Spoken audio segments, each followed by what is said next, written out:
night, okay, so the next night, the 2 nights after my, 2 days after my record release, I woke up and I couldn't breathe.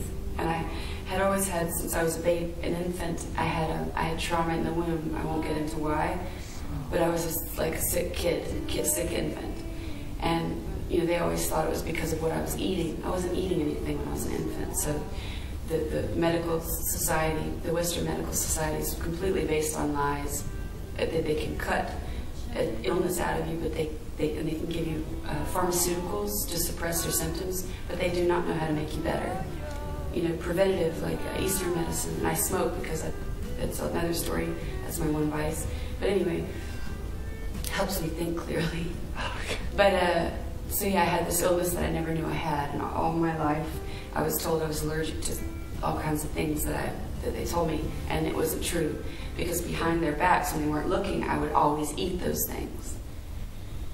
I never was sick from those things, but they told me my whole life I was. Then I found out that morning when I couldn't breathe because of stress. My sister was in jail.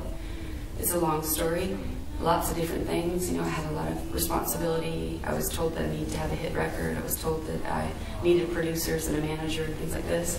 And so when you try to do what you want to do in your life, sometimes people tell you no, and they tell you they know a better way for you to do it for them, to do what you do.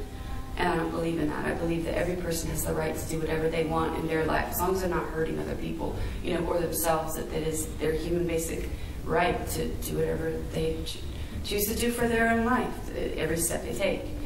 So I was very stressed out. So the record came out. I woke up. I couldn't breathe. My esophagus was closing up. So I got to the emergency room in Los Angeles.